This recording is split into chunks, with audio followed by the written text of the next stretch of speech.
The votes are in, and your child will be named Boxa. And technically they would carry your last name, although if we're being real here, nobody in Dragon Ball has last names, or at least very few. The kid would grow up to be an expert fighter and have one of the most intelligent minds in the world. Even at the age of 5, she was solving complex math equations most scientists couldn't answer in years. Yet it would only take her a matter of seconds. Not only did she come from the most brilliant woman in the world, but she would also have the best teacher in the form of that parent. And yes, you did hear me right, you have a daughter. I named her Boxa to keep her similar enough to Bulma, since Bulma is still the mom and would probably be the person naming her. Although there is enough difference, that way you don't just flat out have Vegeta's kid. Because first of all, he is Vegeta. Second of all, you're not Vegeta. And third of all, this seems like a great segue into revealing what your name is. Dun da da da! Oh, we're not doing that again? Okay, it's you. Why you? Not the person watching this you, even though it does represent you. Yes, it's confusing, but for the most part of this story, I've been switching between third person and second person, talking directly to the viewer while also talking about the viewer in the story.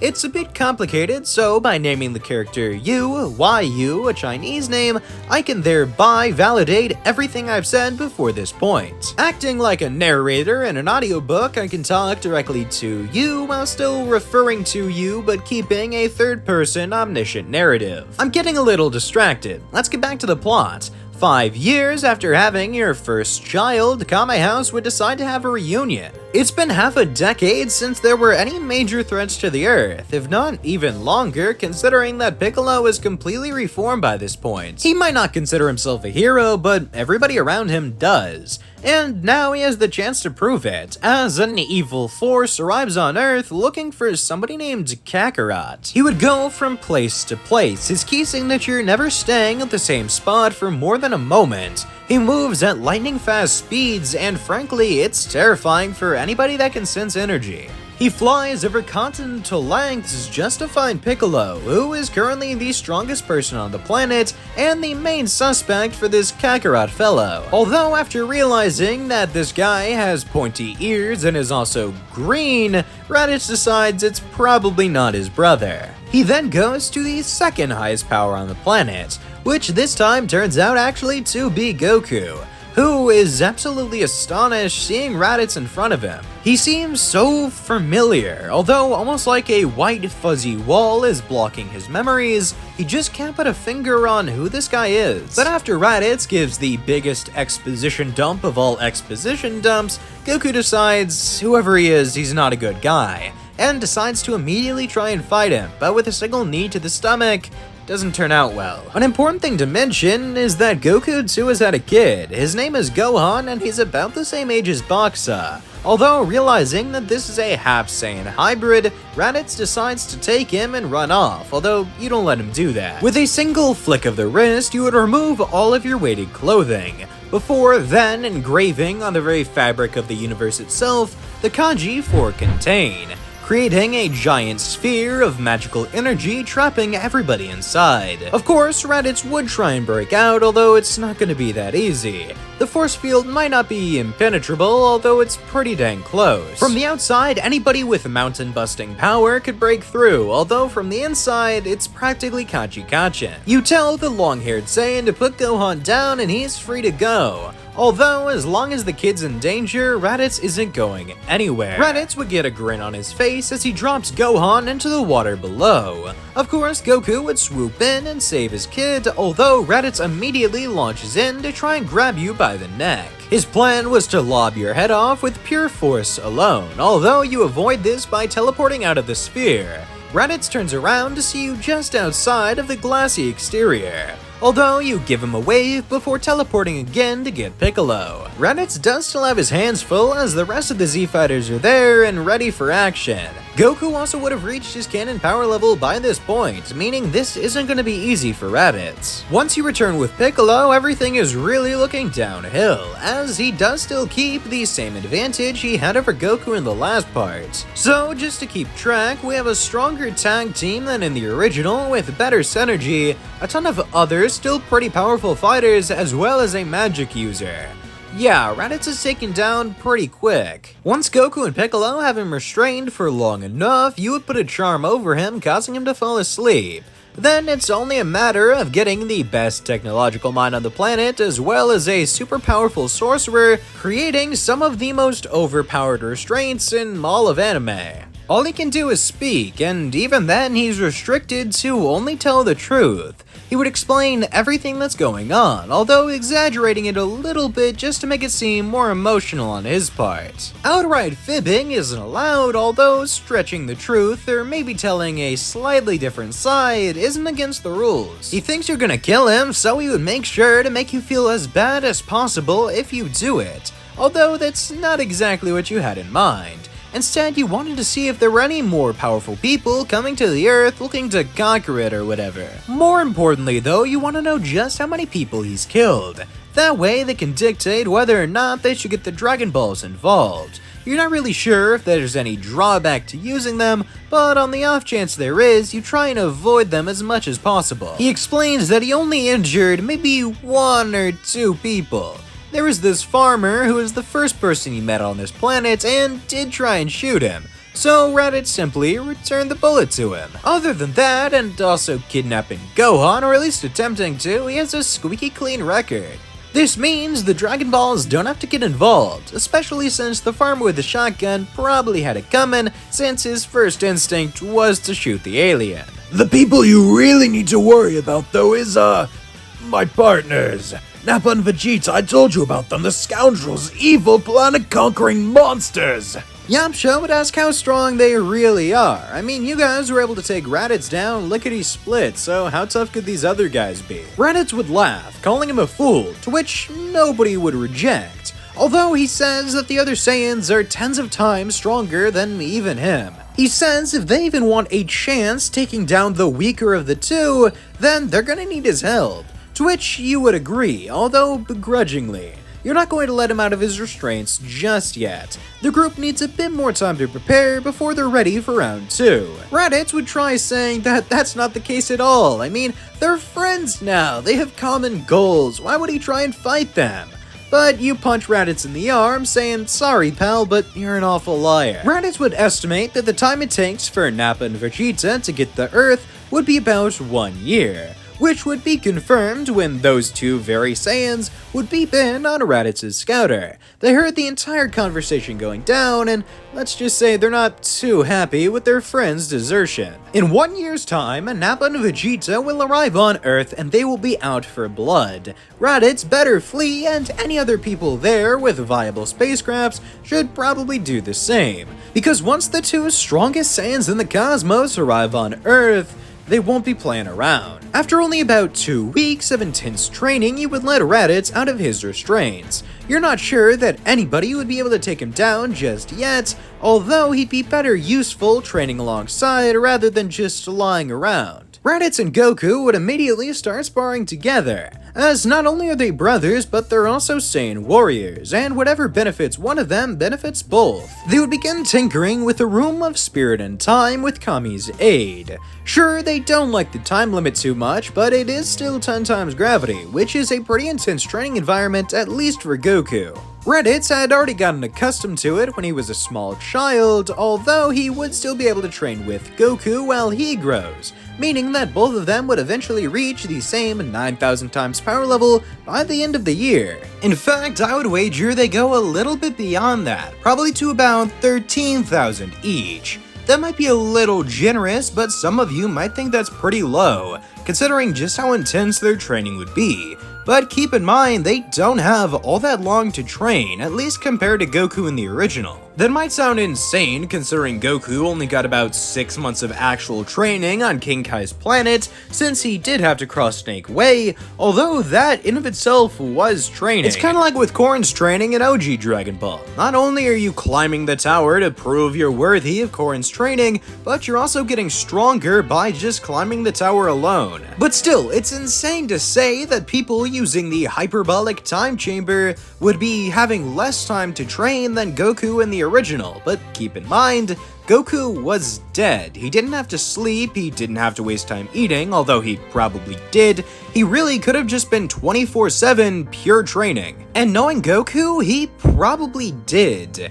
Goku and Raditz here would be using their time inside of the Room of Spirit and Time pretty sparingly. Not to mention, anytime they spend outside of the room, they would probably just be allowing their bodies to relax, since allowing your muscles to regenerate and heal is one of the biggest parts of growing stronger. As for some of the other Z fighters, most of the humans would just be undergoing Kami's training like normal, although it's a bit more effective seeing as they have a higher ceiling to strive for. Each of them would get to a power level around 2 to 4,000, rather than the 1 to 2,000 they had in the original. As for you and Piccolo, well, you would be training as a pair. Not only had you already been doing this for the last 5 years, as well as the last 3 years before that, but it also makes the most sense. You weren't the biggest martial artist before you met Piccolo, so most of your style is based off his, as well as a little bit of the Turtle School. But you two are also about the same strength, meaning it just makes the most sense to have you two paired up. You would each get to a power level about 7,500, although that's not where it ends, as you are a pretty skilled sorcerer, and thus would be able to make clones of yourself, one of which you would send to the afterlife, with Kami's assistance of course. He would talk to King Yama, who would then talk to King Kai. And if you were able to cross Snake Way, then you could definitely get some divine training of your own. Now you might already see where I'm going with this, but through training with King Kai, you would learn the Kaioken, which would not only serve to amplify your own power many times over, but you would also be able to teach it to your sparring partner in the form of Piccolo. About halfway through the year, you would switch places with your clone. That way you could get some better training with King Kai. You have to minimize how much you use Kaioken when you have a clone active, cause you don't want it to just burst away and have all of your valuable knowledge and strength gained be completely for naught. You would teleport to King Kai's planet with your host body, absorb the clone, before creating another and sending that one back to Earth to train with Piccolo. Except, rather than just improving your overall power level, you're more focused on teaching Piccolo the Kaioken with his clone. If both of you know the technique, your overall strength training would be way more effective, meaning you'd be able to get way stronger than ever before, and eventually this would be proven true. You would learn everything you can from King Kai, as well as getting a sizable power-up from training in 10 times gravity. Now, rather than being at the priorly mentioned 7.5k, with the development of King Kai's training, you would be at 13,000, and Piccolo would only be at 11,000. Meaning that as a pair, you are a little bit behind the Saiyan brothers, although you have something they don't, Kaioken. Even though you're better trained with it, you wouldn't be able to use it to the same extent as Piccolo, who would be able to max it out at about times 10, whereas you can only go to times 5 before you've reached your limit. Either way, the group is still incredibly powerful, and after a year from the training beginning, just like foretold, Nappa and Vegeta would arrive, meaning that everybody has to strap up and lock in if they want to stand a chance. Or at least, that's how it seems at first, but after actually meeting the Saiyans, they don't seem all that intimidating.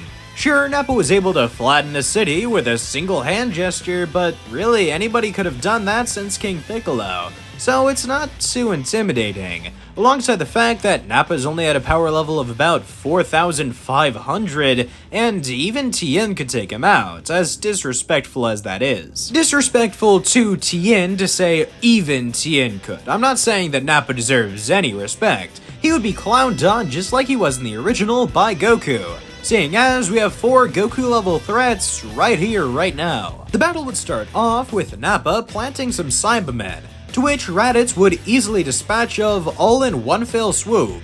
he would move his arm to the side, letting off a key explosion, which would then have all of the Cybermen be blown up immediately without any self-destructing, killing any Yamchas. Although in this timeline, I feel like Yamcha could survive at least one explosion. Either way, Nappa would soon be embarrassed by his former lackey. The Brutish Saiyan would make some comments about the Cybermen here being terribly grown if even Raditz was able to do that. Although the Saiyan isn't gonna let that fly, as Raditz would rush in, landing his fist straight through Nappa. Yes, through. In his stomach and out his back, Nappa would have a gaping wound straight through his body, meaning that he's on the verge of death. Although there is one way he can stop his own imminent demise. He would put his hand out and create a power ball, throwing it up into the air before then slamming his fist shut, saying burst open and mix as the power ball would explode open and he would begin transforming into an Ozaru. By growing to the size of multiple stories, the once large hole in Nappa's body is now nothing more than a scratch, and thanks to the wound being so insignificant at his size, it would heal over in record time, meaning by the time he de-transforms, it will be like nothing ever happened. Vegeta would be enraged. It's a major inconvenience to forcibly transform, and it's not like he can just ignore the Blitz waves. Although the prince does have to admit he loves the power rush from being the most powerful member in Frieza's army. As when he turns into an Ozaru, he is incredibly powerful. Stronger than really anything in the cosmos save Frieza and his father. So yeah, the Z-Fighters are kind of screwed here. Although you do have one ace up your sleeve, that being Raditz, who would still have his tail and can turn into a great ape just like his former comrades. One striking difference from the main story though is that Gohan didn't train, at least not as intensely as in the original. After being nearly kidnapped by Raditz, nobody saw Gohan's potential get unleashed. Everybody jumped in to save the kid. There was no shot for Gohan to even attempt to do it himself, meaning that everybody thinks he's just a normal Saiyan human hybrid, or at least as normal as anybody that fits that description can be. Either way, he wouldn't be brought to the battlefield, and instead would be home at Kame House, and thus wouldn't transform. Right now, it's a 2v1 of Raditz versus Nappa and Vegeta, seeing as he's the only one that can keep up with the other two. Even Piccolo, forcing his Kaioken up to ×10, would barely even be able to fight against Nappa, the weaker of the two. Even if Piccolo is still stronger by numbers using the technique, he can't use it consistently, whereas Nappa's power is just his own in Ozaru. So Piccolo is still pretty behind, even though he's the only one that can help Raditz, who would still be on the back foot. Especially getting pressured by two great apes, there's not much he can do. Vegeta is still stronger than him after all, by a considerable margin, although eventually Piccolo would be able to land a special beam cannon straight through Nappa's head, and there's no way he's coming back from that one. Sadly though, this did use all of Piccolo's remaining energy, meaning he's completely out of the running and near dead. You'd make sure to heal him at least enough, that way he wouldn't actually die, although it means that now you're the only one left that can possibly help Raditz against the Prince of all Saiyans. And let's be real, your magical abilities can only do so much. That is until you remember you can make clones. Sure, they're only as strong as you are, but keep in mind, you know Kaioken. And it's not like you would suffer any real damage if your clones push the technique too far.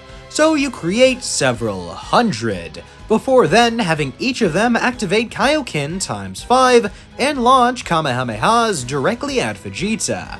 On their own, these beams would do very little, although altogether, Vegeta is heavily damaged, but it did use up the rest of your energy as well. You'd be on the sidelines next to Piccolo and all of the Z-Fighters are there beside you. You'd laugh, saying if only you were pure enough to learn the Spirit Bomb, although sadly that just wasn't the case. So you had to resort to your next best option, and thankfully it did do enough to at least close the gap between Raditz and the Prince. Vegeta's in pretty rough shape, and all it takes is a couple more punches from Raditz before the Saiyan leaves with his tail tucked between his legs. Well, at least that's the result he would have hoped for. Instead, Raditz would simply rip Vegeta's tail clean off, forcing him to resort to base form. where he would then be confronted by Goku, who would kindly direct him to his space pod.